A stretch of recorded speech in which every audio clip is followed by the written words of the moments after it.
Hello ladies and gentlemen, and welcome to the Nerd Herd Comic Book Club. Your number one stop for stellar reviews of volumes, arcs, or stories that us or yourselves choose. You can find us live every Wednesday on YouTube, Facebook, and Twitch, and the replay on all podcast networks. Take a seat, get yourselves and your opinions ready, as it's time to join the herd. But first, please put your hands together for your hosts, Shane, Phil, Scott, and Martin, as they kick off this week's discussion. Hello everyone, welcome to the Nerd Herd Comic Book Club. My name is Scott. I am joined by Shane. Ahoy hoy. I'm joined by Martin. Evening all. And for everyone listening on the podcast today and expecting to hear Philip's voice, he is not here. Unfortunately, he has come down with some glandular fever, he suspects. Self-diagnosed, but that's what he reckons it is. So get well soon, Phil. We miss you, and we hope to see you back next week. He has read along with this week's book, and he has given a score on a page. So we're still going to get some Phil opinions with that, so we're looking forward to that. But we are today talking about Skyward Volume 3, Fix the World, brought out by Image in 2019, and we're covering issues 11 to 15, the final 5 issues of the Skyward series, which I'm really excited about because we're actually finishing a run on the Nerd Herd Comic Book Club, and that's something that really excites me. We haven't done it that many times, and this is just another one we can add to the list. This book has been written by Joe Henderson, art by Lee Garbett, colors by Antonio Fabella, and letters by Simon Boland. Let's have a little quick hello.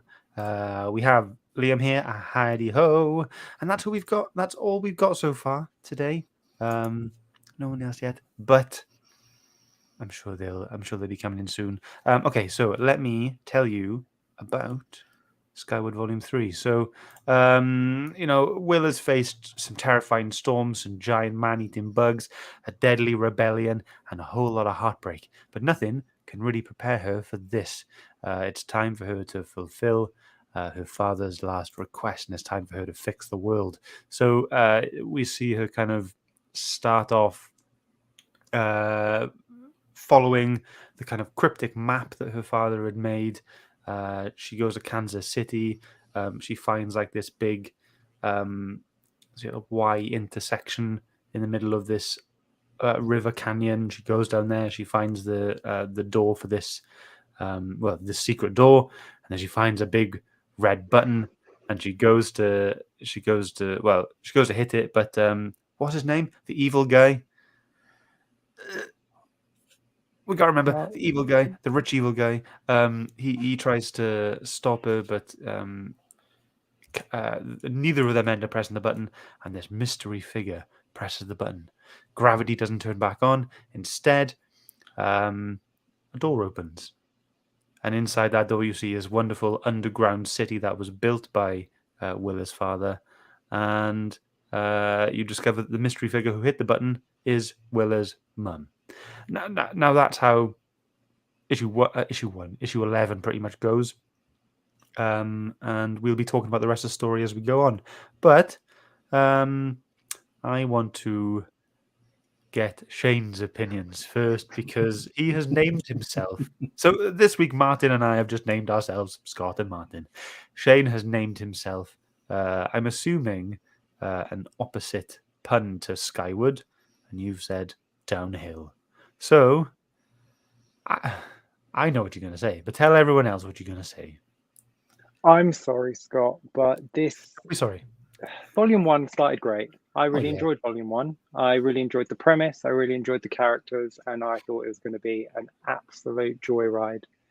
And then Volume 2 happened, and it was completely different. It was not what I expected, and I thought it could save it as long as it ends how it started. The book starts with gravity being turned off. As long as it ends with gravity being turned on, it could save the book for me. But those hopes were dashed in the very first issue of this trade. So I felt like I was just reading along at that point. I wasn't reading to see what happened because they weren't going to do what I personally wanted. And I felt like they ended just dealing with gravity being turned off. But that's how the book started. They just dealt with gravity being turned off. So I felt like the entire run just became irrelevant, unfortunately. I think. Oh, Martin, we'll go with you as well. Sorry.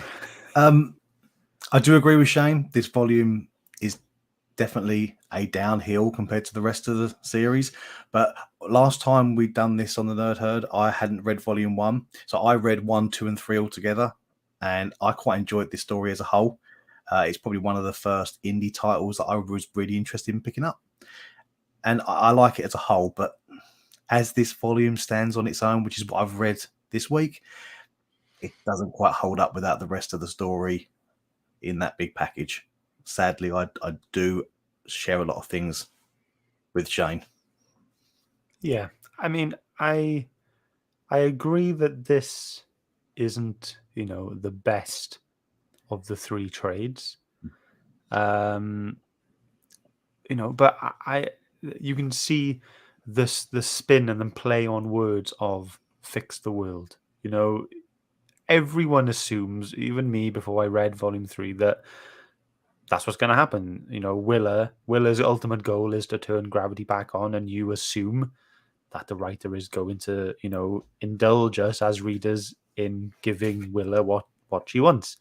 But it turned into fixing her world, not the world, because, there isn't like this, world-ending crisis that's going on. Instead, she's just helping everyone she's met during this little adventure. The bug farmers. They, she helps them by coming to, bringing them to. Was it Diamond? So bad at this. Crystal Springs. Crystal Springs. Yes, we got it. Crystal Springs. So giving them more of a life, less used by the big money corporations and all that kind of thing. So yeah, that's how I took it. After I finished it, I was like, why is it called Fix the World? She didn't fix the world. I'm like, okay, maybe she's fixing her world. Everything that's around. She's got her mum back. She's in a relationship. She's helped the bug farmers. Crystal Springs is now flourishing more. And that's how I took it. But yeah, it wasn't the best of the 3. Unfortunately. Yeah, I mean, Roger was a great villain. The CEO of this big company who sells magnet boots and weights to keep people grounded. Yeah. It just would have been so much more interesting had we figured out that maybe he turned gravity off for money. Maybe he had a machine and the dad knew, and the dad was figuring a way to, the secret was a virus to turn the machine off, to turn gravity back on, because Roger had done it all along. Maybe make him a little bit more important, because in this volume, he's just a punching bag for the entire thing. Yeah, a bit more threatening, maybe. I know what you mean. It seemed like the comedy relief for these issues. Yeah, in volume 1, he was very menacing, and you were very worried about him. He was the Lex Luthor of the book, wasn't he? Yeah, you don't want to be around him. You don't want to see him. But then, this is like the thing with games, right? So you have games, and some scenarios or whatever, this may happen. So you have like a big boss, and they're really, really strong, and you want to fight them, and they take ages to kill or whatever. But then in the story of that game, they join the team. And then instantly, they are useless. They are really weak, really like stupid. And this is what has happened. Roger Barrow, really menacing, really threatening character. You don't want to be near him. You're like, what is he going to do? He's unpredictable. And now that he's kind of joined with Willa in a way, air quotes, he's then punching the sun. He's having like spitballs shot at him by kids when he's in jail. He's going to be he's been turned into a tomato farmer. and he's just like the butt of all these jokes at that point. And it's like, oh, what happened to this really scary guy? So, yeah, he changed a lot, but that's what I thought of, that kind of boss, strong, menacing guy, and then when he joins you, rubbish. Yeah, when he becomes a playable character. Yeah. He's got like 0 stats all the way through. So I think if this ending focused more on a sort of a sci-fi type story ending, as opposed to what evidently was natural disaster, I think his role would have been a lot more menacing, because you could have gone down Shane's route of making it he would have turned it off. That's why he built all these gadgets to make money, and the whole corporation control type of the sci-fi element that would have really hit it off. But sadly, he was dwindled down. Yeah, to a clown. this just fizzled out. Exactly. This book felt like it fizzled out. It felt like it should have ended like near enough an issue before. You didn't need the scene where she went to speak to her boyfriend's mother. You didn't need, the later scene with her and then her going back. You didn't need that. It finished when she realized she couldn't turn the gravity back on and just needed to stop the insect farmers. And then that's where it should have just ended. It just carried on. It just didn't know when to give up. I don't mind that it carried on. I think it was nice to kind of see how these things are getting tied up. I don't want loose ends. And I know you don't either, Shane. There's a difference between a loose end and then an ending that's open for interpretation. You don't have to finish everything, make sure every loose end is tied up. You could have ended it with a few little nods. It's up to you, the reader, now to decide what happens from here. Yeah. Yeah, good point. Good point. What do you think of the art then? Oh, beautiful. There we go. Beautiful. Yeah. Lee Garbett is fantastic. He did an early run for Batgirl, Stephanie Brown Batgirl, and I fell in love with it then. So anything he does is just beautiful. Yeah, he is great. I met him last year at Thought Bubble. Absolutely lovely man to speak to. We spoke about Skyward. I mentioned that we spoke about it on the Nerdhood Volume 1 and 2, and he was like, "Oh yeah, I think I've seen those." And I was like, oh my god. And we talked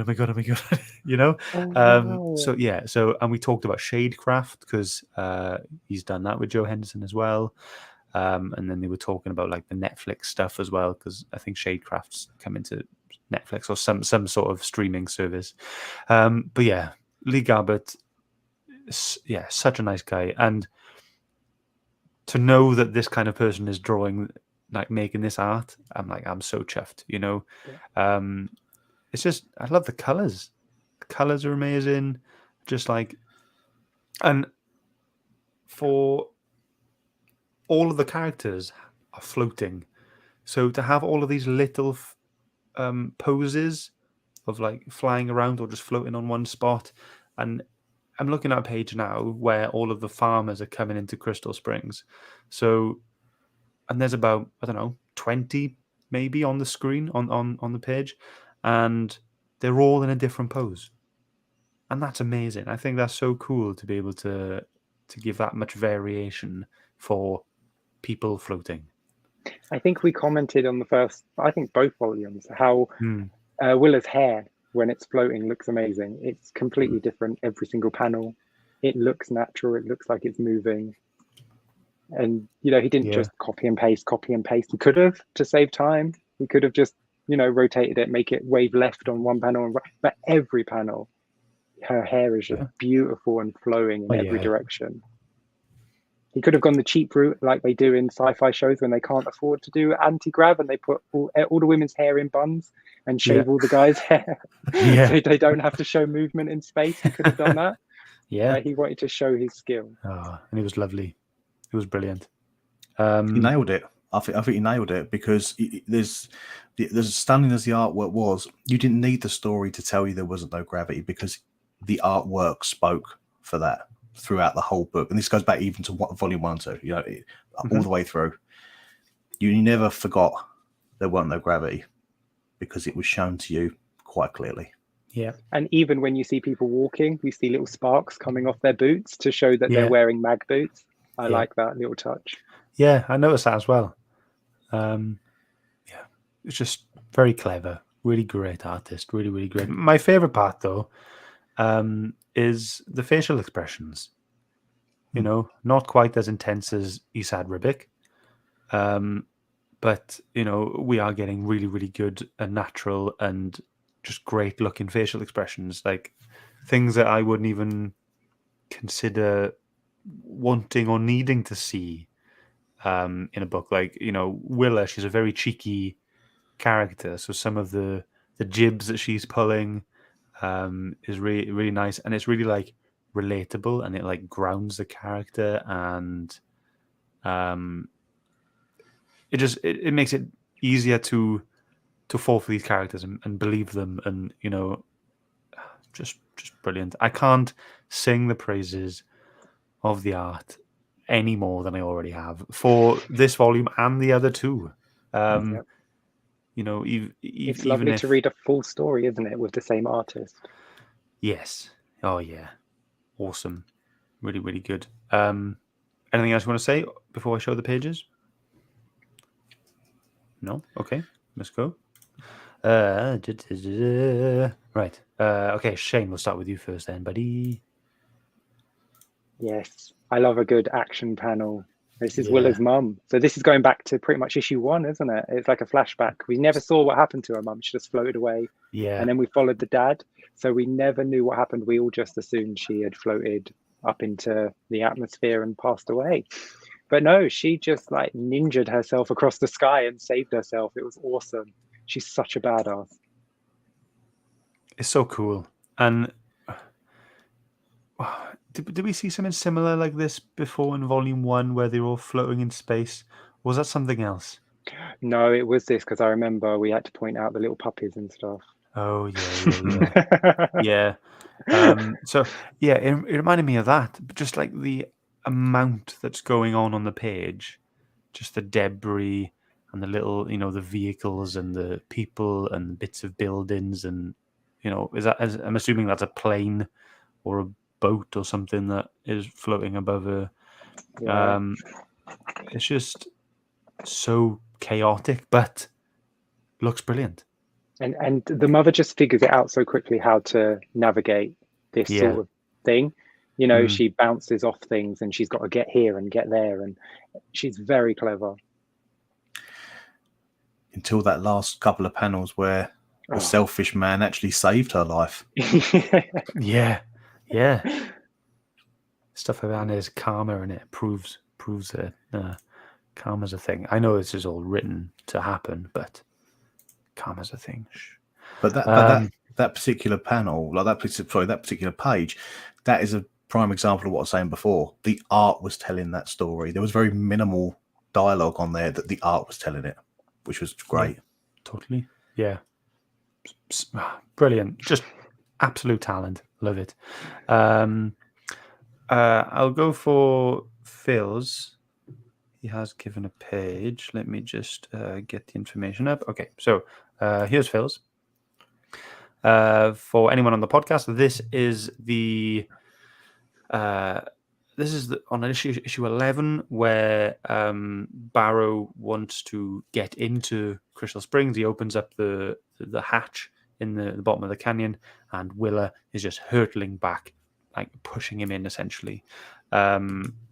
And Phil has said, I really like the art style throughout this whole series. It's just a cool and fun style that lends itself well to the story. There aren't so many splash pages or any amazing moments to capture in this volume, but I think Willa is so cool, and this page depicts that. She doesn't give, and when Barrow thought he was shot of her, here she comes. Yeah, because the page before this, he shoots her off with a jetpack or something, or a... Yeah. Such a Batman villain. But yeah, I love the angle on that as well. Like the 45-degree angle, that whole thing. Really cool.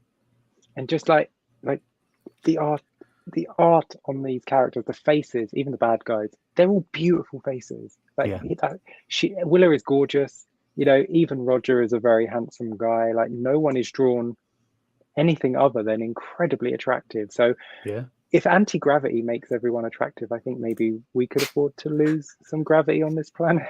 That's the true secret to like no more wrinkles. Is just turn off gravity, and then no one gets wrinkles ever again. Yeah. We'll go for mine, and then Martin will go for yours next because you've chosen the same as one of our viewers again. Okay. Here's mine.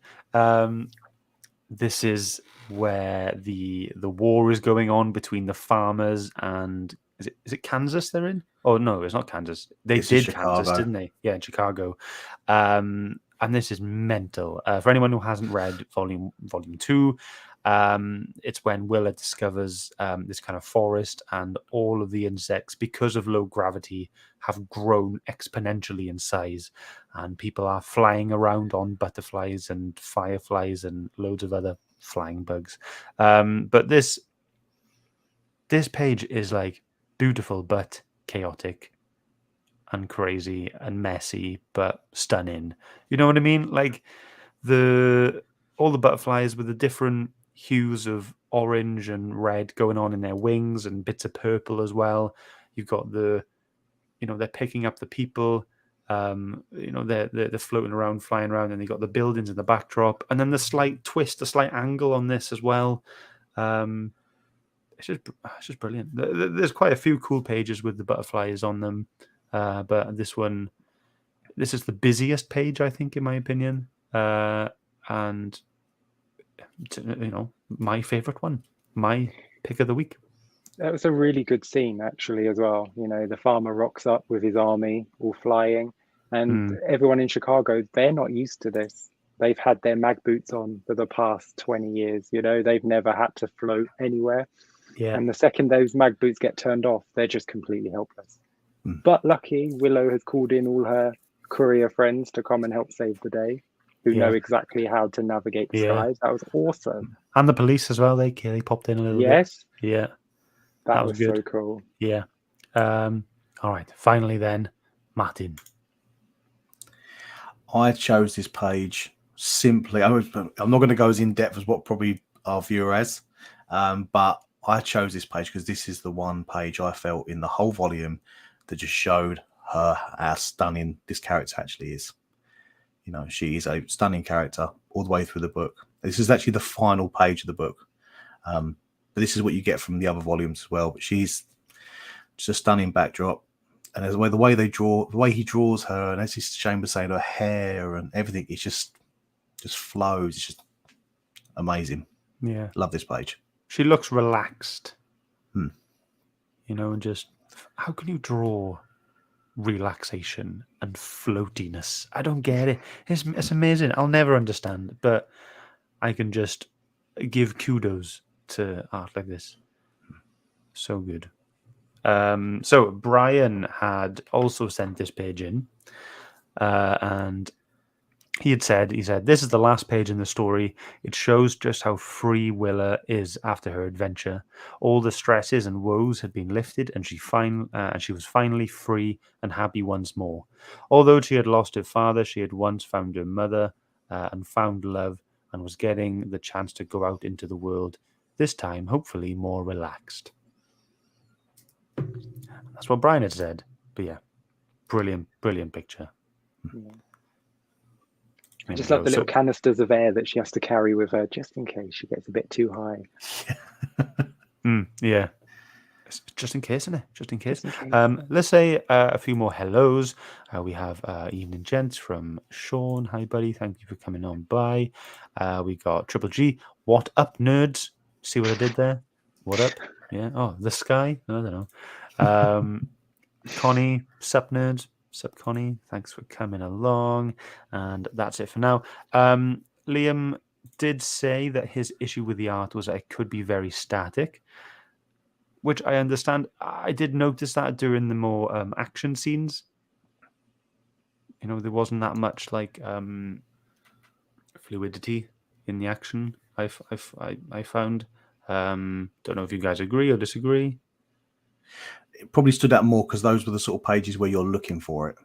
Yeah, I guess so. You know, I found majority of the moments where I felt like they were showing the movement was when it was not needed, which I felt, you know, as we said before, it just added that little touch. Maybe some more should have been put on the scenes where you were focusing on them. Yeah. Okay. And so Liam also follows his comment up about it being static by saying, like, Martin's page to me looks more like the Karate Kid balancing scene rather than floating in low gravity. Maybe that's a perspective thing. I don't know. Yeah, because I mean, that's a very, very superhero pose, what she's doing there. You know, how many times has Wonder Woman, Supergirl, Power Girl flown into the sky like that? Yeah. You know, so I think my mindset was she's obviously flying in the sky, not balancing on a beam on the beach. Yeah. Preparing to kick a bully in the face. True. Yeah, that's true. That's true. Okay, let's move on towards the writing more then, as is the format. Martin, what did you think of the writing?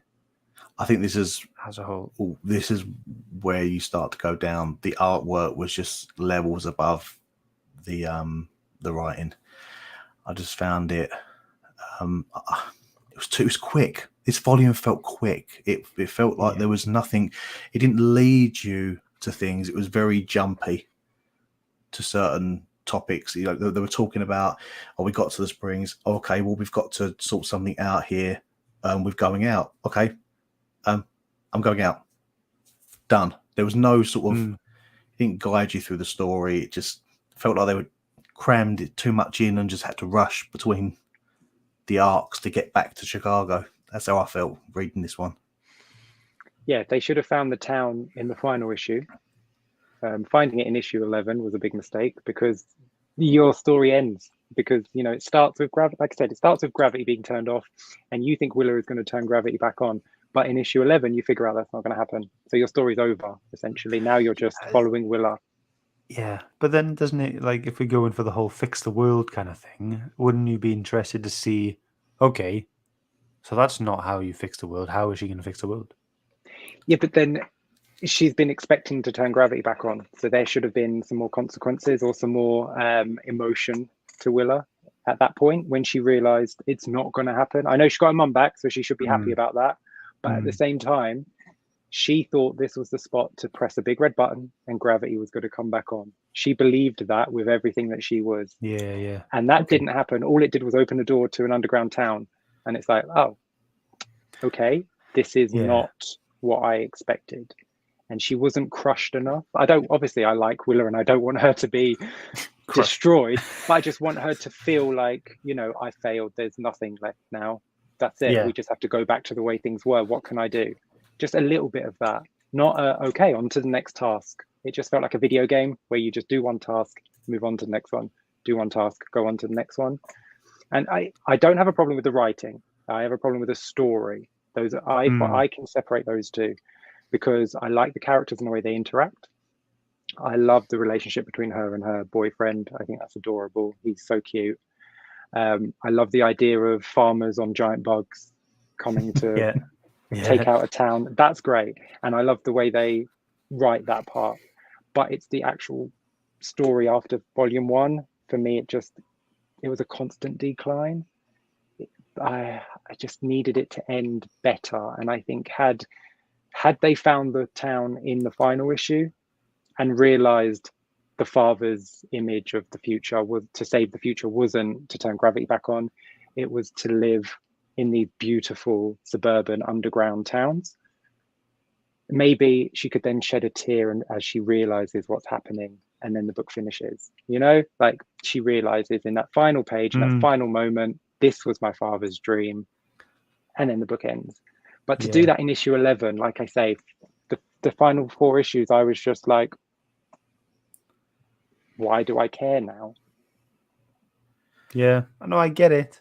I do get it. Yeah, it did seem a bit like, okay, so now what, isn't it? But then, because you know she's going to end up there. So you've got now 5 issues of just waiting for her to just end up in this town.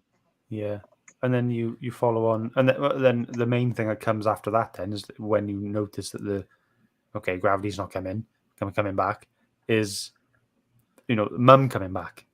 So that's back now. And then, so that all gets revealed in issue 11. Issue 12 is essentially the Mum origin, I guess, in terms of what happens to her after gravity gets turned off. And, she goes to Crystal Springs. She lives her life with the new mayor of Crystal Springs, and develops a relationship with him, and then that's all that is. So it's like, we have that kind of letdown.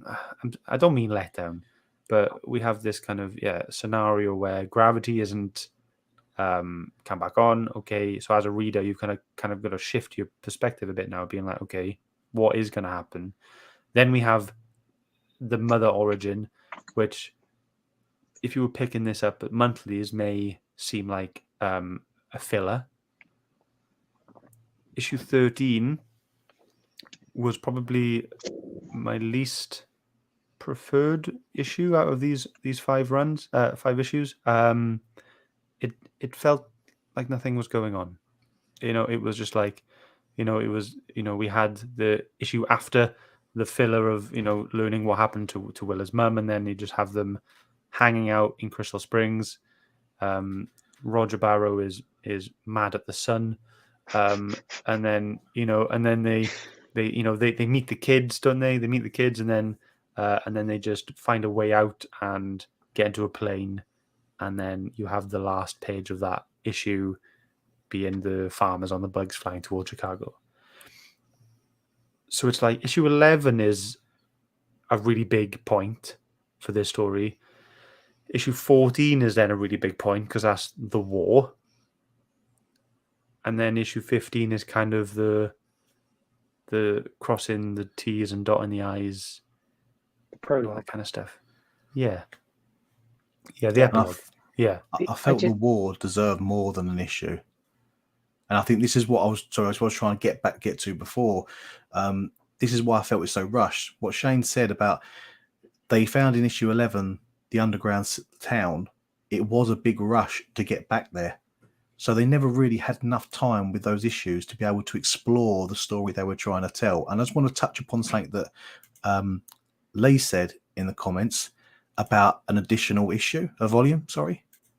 Maybe that volume, another 4th volume, could have explored some of these story arcs they were trying to tell. More on the war, more explanation of the town's history and where it came from.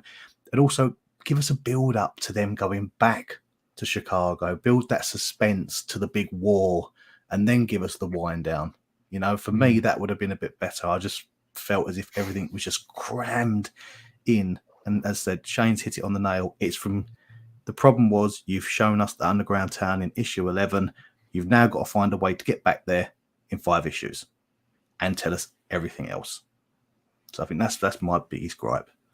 Also, I feel like they did. Now the mother was in this town for 20 years, and the dad never once tried to get to her. I don't believe that. I don't believe that he wouldn't have tried to get Willow there for a second. That was the whole thing then. I think that justifies, because he didn't want to leave his flat, did he? He didn't want to leave home at all because he was scared of floating away. I know, but he loved his wife. Like, there was no denying that. Built a town to protect her and his daughter from what he thought was coming, and she didn't believe him. She's like, it's never going to happen. You keep saying, but he even made a secret way out of the town, which means he also made a secret way in. Mm-hmm. In his house, in the house that he built for himself. So, he would have definitely tried to get there in 20 years. So I don't buy that. No, that wasn't in his house. The secret way into the Crystal Springs, that was where the airplane was, wasn't it? That was their house. He said that he built it for us. That's why no one's allowed in. No. So sorry, the secret way in being where the airplane was. Mm. Yeah, I know what you mean by their house, but he was never at that house. He was in his OG house, in the original house. Yeah. So I don't believe that he would never have tried to get to her. So I think that felt a very last minute rushed. Maybe they were like, we need to explain how she knows about this town. But that explanation didn't make sense, that the husband had built the town. but they needed her there, so they just shoehorned it in. I feel like they could have gone about that a bit better, because he would have definitely tried to get to that town. So I don't believe he knew about it in volume 1. Or even if you told Willa that the agreement was, if anything ever went wrong, we were going to meet there. I'm not brave enough to go out into the world, but you are.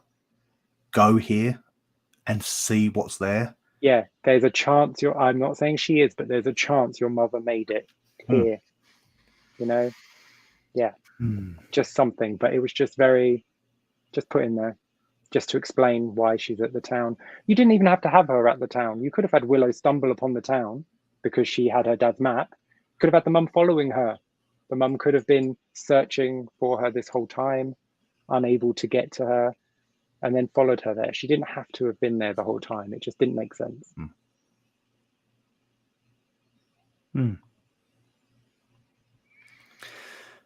Silence. I feel bad because I did really, really enjoy volume 1. I think for me, this has got the Klaus effect, where volume 1 is a really good premise. It sets up fantastic characters that you want to read more of, but unfortunately, the writer doesn't know what to do with them past volume 1. And then they just end up putting stuff out just for the sake of it, because this doesn't feel like this was pre-planned. No, so if you are reading this in trades and you read the little message that Joe and Lee write at the end of this, it's so I've got it here. So Joe writes, I'm writing this immediately after finishing the script for issue 15, and I'm currently blindsided by emotion. I've been dreading writing this issue for a while. So yeah, it doesn't sound like it was all written as one big plan. Maybe you just took it one issue at a time and just went from there, you know. But you should always know where your story ends before you start it. If you don't know where you want your story to end, doesn't matter how many issues you get, you're never going to get there in a reasonable way. You have to have your ending before you have your beginning, and then you have to get your character. So you work backwards. So you know where you want your characters to end up. I want them to end up in this beautiful underground suburbia when gravity is turned off. Now you have to work backwards to get them there. You can't then, 11 issues in go, oh, there's an underground town that everyone's going to live in. By the way, I forgot to mention it in issue 1. The dad gave no clues to it being an underground town. He very, very specifically made it sound like he could turn gravity back on. He did not make it sound like you would have to just deal with this and just live underground. Yeah. Pete does say, I think he's agreeing with you there, Shane, saying, I'm the same. Volume 1 was great, then it took a dive for me. Yeah. But scores-wise, for what we've given this story so far, Volume 1 we gave as a whole 7.5, and Volume 2 we gave 8.1. So as a group, we preferred Volume 2 more. Because it completely changed, didn't it? It took us out of the cities and into the magical or the supernatural world of giant bugs. Super bugs, yeah. I think there was a lot more action in the second volume, because usually second volumes slow right down to give you character building, and that was surprising. And this one didn't. Very good for this for not doing that. But all that did really was introduce the farmers for the one-issue war in this volume. The one-issue war. Sounds sad, isn't it? Liam's saying I was one of those weirdos who preferred Volume 2 to Volume 1. I don't think in this case you were one of those weirdos. I think we were all the same. I think Pete's the weirdo in this situation, preferring Volume 1. But yeah, Volume 2 was really great. So how do you feel then about the fact that this story as a whole was Eisner nominated? I have a problem with that. Okay. Personally, because I do feel that's thrown around now. Like, there are books that have been nominated that do not deserve to be nominated, so I feel like it diminishes the award. But I feel if I was reading this monthly, if I had picked it up, and I would have obviously continued. I enjoyed the first 5 issues, and the second 5 issues I enjoyed as well. So I obviously would have finished it if they said it's only a 15-issue run. And if I finished it monthly, I probably would have deleted all the things I didn't like about it. It's the same when I watch a movie. Right. Might not like it when I finish watching it, but you ask me about it 2 days later, my brain has erased all the things I didn't like. So if you ask me about volume 3 in a week, and I erase everything that I didn't like and just keep all the good stuff. So as a whole, as 15 issues, it did what it wanted to do. It told a story about this amazing character trying to fix the world. Nice. I do the same as you with forgetting the bad things, probably about 14 seconds after it's happened. I'm not that. My memory is absolutely terrible. I can remember all the cool bits, but anything I don't want to remember is gone. And that's a godsend, I think. That's why I'm happy to rewatch and reread and redo things. I'm like, ooh, this is nice. But yeah, Martin, what about you? How do you feel about the fact that this was nominated for an Eisner? It didn't deserve an Eisner. It didn't deserve. It's a great story. Overall, it was something different. That's what attracted me to the book in the first place, because I just liked the concept of losing gravity. That's what made me pick it up. It was great, and it started off on that premise quite well. But to nominate the whole thing for an Eisner, I think when you know there's other books out there that have had this award that are levels above where this Batman is. Adventures, Mad Love has won an Eisner. But it didn't win, just nominated. So so was there not a lot to nominate? Oh, ouch! Ooh, burn. No, I'm just saying, because if we don't really rate this particular volume, and you've got to put it's a whole story. I did enjoy the whole story, but when you look at other ones that are out there, one that comes to mind is like Ed Brubaker's Baker's Captain America run. That's you put that up against this, regardless of nomination or win. That's the caliber you're putting it up against. Yeah, that's true. I mean, if you're nominating the characters and the concept, 100%. The characters in this book are great. The concept is fantastic. It's just, for me personally, it just goes down as you continue to realize she's not turning gravity back on. And I know people are like, well, that would be too obvious if gravity got turned back on. And I know, but this was never meant to continue. I assume it's just meant to be 3 volumes. So you bookend it. You start it with gravity turning off. You end it with gravity turning on. It's just something I just personally wanted to see. That's fair enough. So I think we've done this before in previous episodes where I've gone and looked at what the other nominations were for that year. If you don't mind, I can go through them quick. Yeah, go for it. Yeah. So this was for Best New Series. So that's what this was nominated for. Alongside Bitterroot, Crowded, Gideon Falls, Isola, and Maneaters. So the only ones I've heard of are Isola and Gideon Falls. I don't know what one. That's more Googling. So we kind of know what's kind of what is kind of put up against as well. So I want to hazard a guess the Gideon Falls one. Yeah, that's what I would assume. But Skyward was also put on Thrill List's best comics and graphic novels of 2018-2019. I don't think it won. I think it was just put on a big list. And it also was one of New York Library's best books for teens. Okay. See, lists and things mean nothing to me because you can pay for a spot on these. You can manipulate lists. The people making the list, they have an agenda they want to push. They want to get you away from, they might want to get you away from DC and Marvel. So they'll push indie books, something like that. So they don't really mean anything to me, but I think teenagers would really like this book. Same. I'm a 40-year-old man and I enjoyed it for the most part. So I think a teenager would love this. And if you're reading it to not criticize it or to review it for something like this, you're going to enjoy it a hell of a lot more because you're not finding little nitpicks. And I can agree with that, because when we first read this volume 2, I read the whole thing and I loved it. I have to admit, I enjoyed it. I bought the hardcover because I enjoyed it as a whole. I love that image. Oh, that it's cover lovely, is fantastic. Isn't it? Yeah. I think that's from volume 2, that cover there. But yeah, it's lush. It's great. For anyone who does really enjoy the story, or is interested in this story and wants to get this, you buy the hardcover. Just know, in the hardcover, they exclusively have an extra little 3 pages as like a little epilogue, and it's really nice. Shane, it's really, really nice.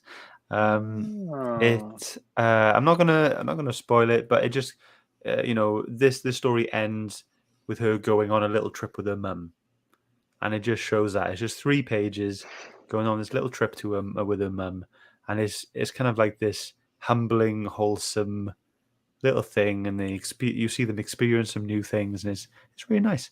Really sweet. See, it was a nice ending to finish the book, and I get it. You want to finish it on a nice, happy note, and you could have finished it on a nice note with her in the underground suburbia with her mum, and they're in their whatever they have as a watchtower or whatever, and a little light goes off, and it's just activated another city because they mention how many cities they wanted. Yeah. And then they could find a map that just has all these little dots on it all over the world, and one of them is just lit up. So you just know that there's another city out there somewhere. And then it would finish it, but it would also leave it open for you to have more adventures with Willa if you wanted to. That's true. And they mentioned that as well in the little not forward. What's the opposite of a forward? Afterward?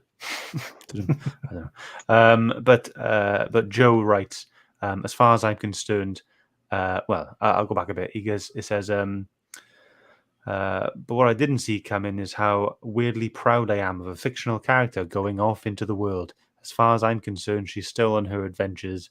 We're not just documented them. Bracket until we do a volume 2, I hope. So as a writer, Joe Henderson seems like he wants more, but who knows if we'll get more. I wouldn't say no. No, I wouldn't, because it's a good character, and I like the world. They've sold it enough to me to go back into it again if they come back with more. Yeah, but the world, as far as we know so far, is gravity's off. We have big bugs and one underground city, and that's it. Yep. You know what I mean? Like everything else is the same as far as we're concerned. Yeah, it ended how it started. People just dealing with gravity being turned off. They just happen to have an underground city now. Because I think it's a shame that even in the underground city, they didn't even work out how to turn gravity back on. Because they were still floating around in the underground city, weren't they? So I would have liked it. Like NASA technology. Here we go.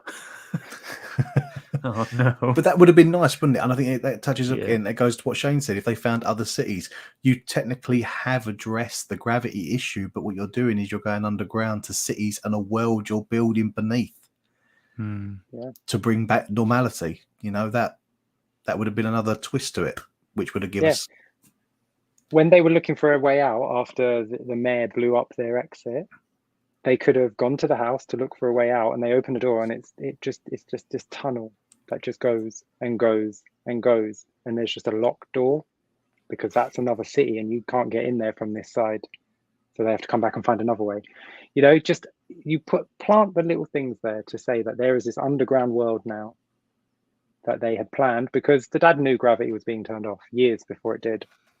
The mother wasn't even pregnant when he was spouting this. Oh, gravity's going to be turned off. And so they had all this time, and they believed him. They believed him because they built this city, this suburban town. So, the government's clearly believed him. So you could have planted all this stuff there. And also, what would have been interesting as well, had gravity been turned back on, these people had lived for 20 years in anti-gravity. Or low gravity, their muscles wouldn't be okay with walking. They wouldn't be able to hold themselves up and go about their daily life again. They'd have to learn to walk and learn to move and learn to live in this new gravity world. So you have all the same problems you have when gravity turns off. You have the reverse problems when gravity turns back on. Yeah. We're writing the I'm sequel. just butthurt. I'm just butthurt that Gravity didn't get turned back on at the end of this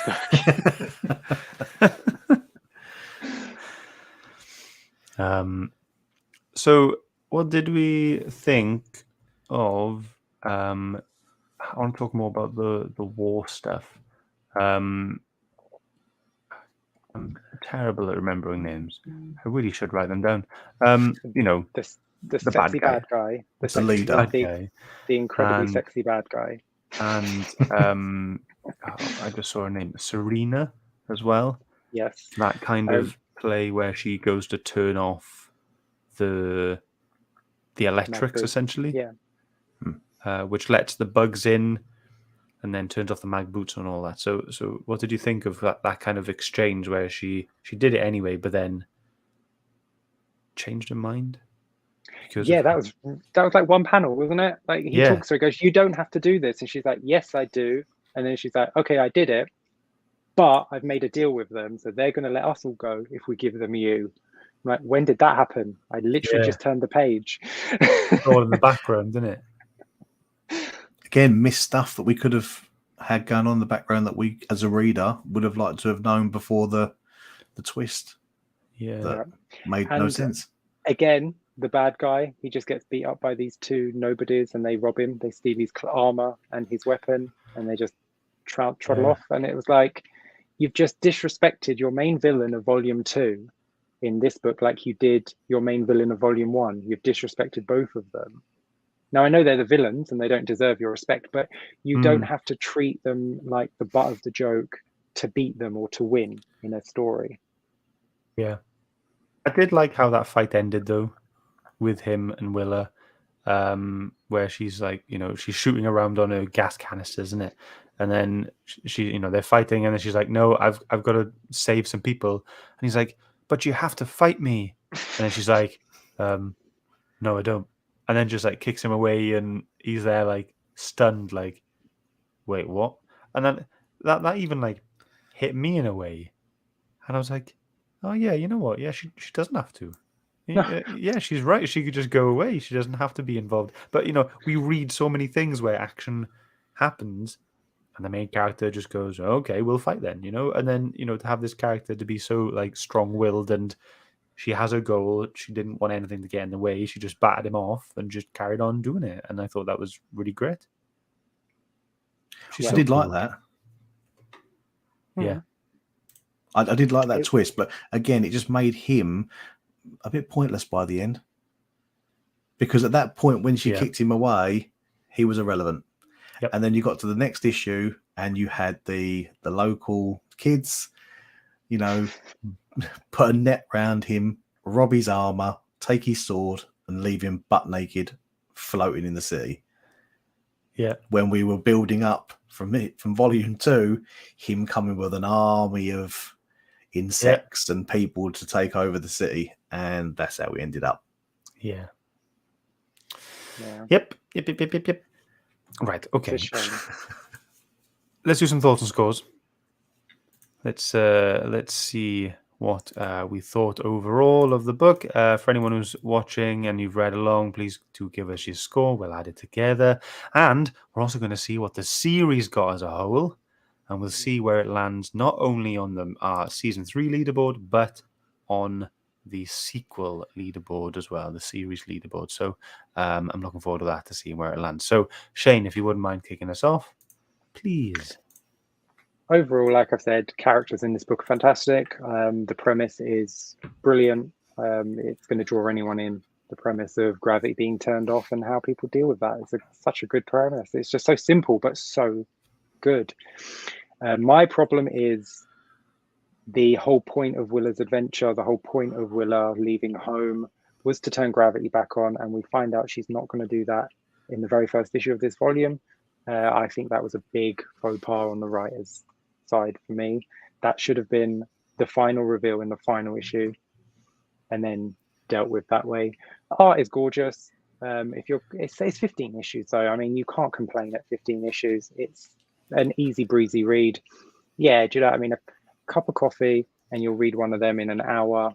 and then the next day do it again and again, and it's done. And it's well worth it because it is a good series overall. With overall it's good.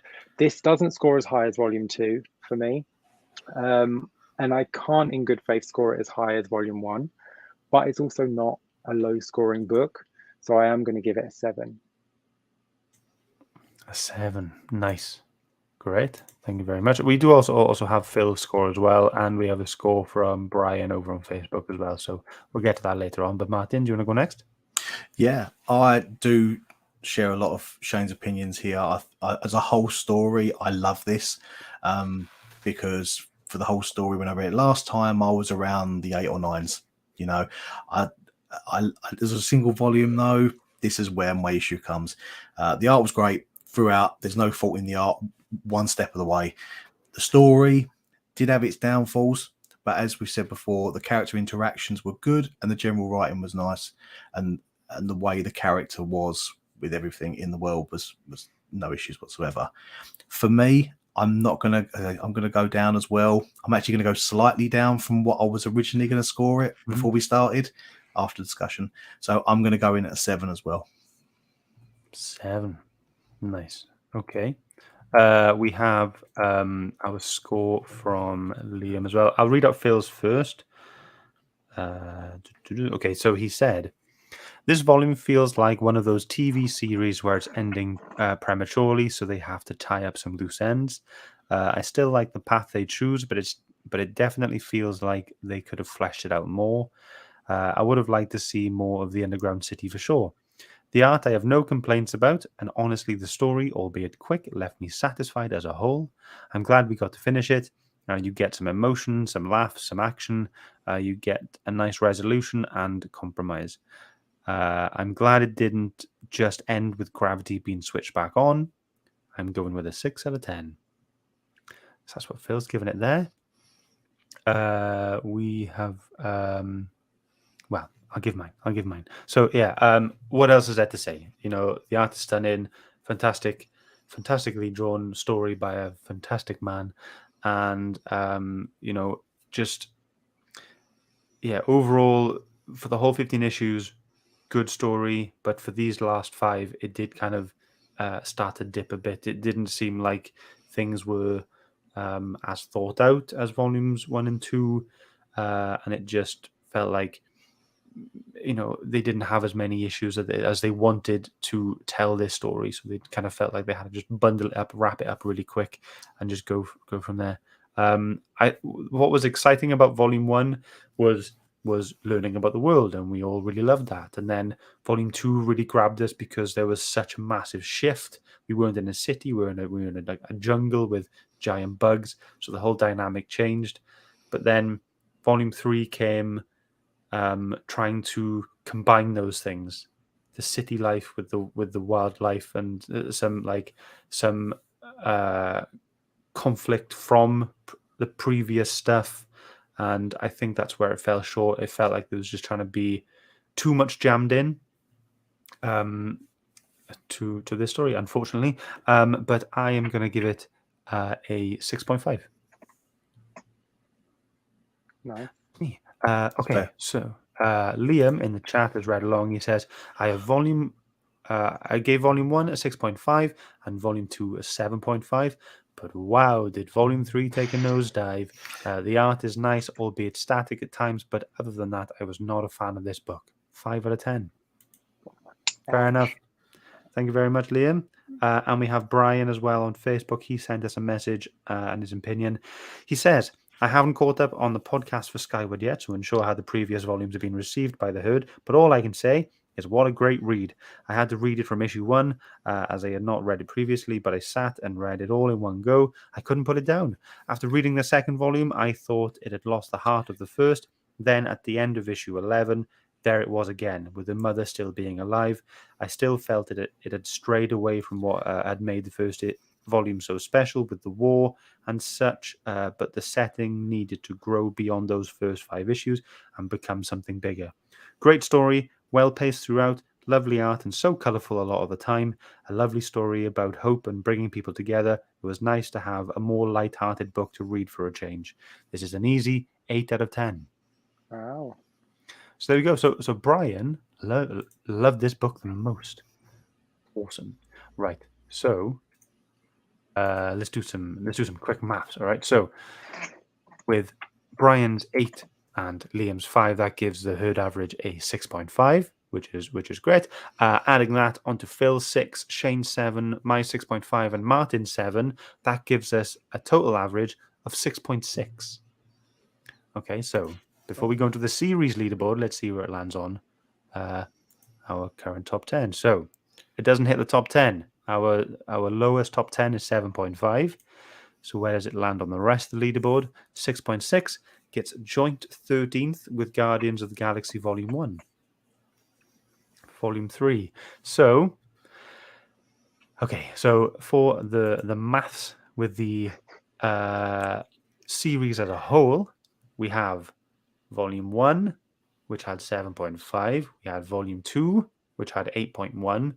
And now that we have a 6.6 for this, Skyward as a whole, issues 1 to 15, gets 7.4. I think that's brilliant. Okay, so let's see the leaderboard. Okay, so issues 1 to 10 was 7.8. So we've only dipped 0.4 points, which brings it joint third now with Planet Hulk and World War Hulk. Volumes 2 and 3 really screwed Klaus over, didn't they? Yeah. Yeah, it did. Yeah. But there we go. It's not often we see the sequel leaderboard. So there we go. Have a good look there, and then we'll show you the rest of the leaderboard there as well. Awesome. Brilliant. So yeah, the only things we've ever done entire runs for is Secret Wars 1 and 2. We've done the Dave run, and let's go back to that. We've done the Klaus run as well. And now we've done Skyward and Planet Hulk and World War Hulk. Those are the only things we've done full runs. So if you would like to see more full runs, then suggest them for the Herd's Choice, and we can go from there. Which you can do next week. Yes, which you can do next week when we're talking about our next book, which we'll reveal in a second. But also coming up on the Nerd Herd channel this week, we've got Kevin's video where he's doing a how-to, and he's showing us how to draw the Joker. Wow. Look at that. Cool. Showing us how to draw the Joker. So as usual, that's every Thursday at 7 p.m. where he shows us how to draw some cool character. And this time it is the Joker. And if you were hanging around on the Nerdo channel recently, you'd have seen that Shane has released the latest episode of the Quiz Night, which was very good. I'm not going to say who won, but it was a surprise, let's say. So if you like some nerdy quiz stuff, then do go over to the Nerd Herd channel and find that and watch it and get involved and have a go. See how you do as well. But there we go. We're going to show you now what's coming up next week. It's Shane's pick. Let's see what he chose. Here we go.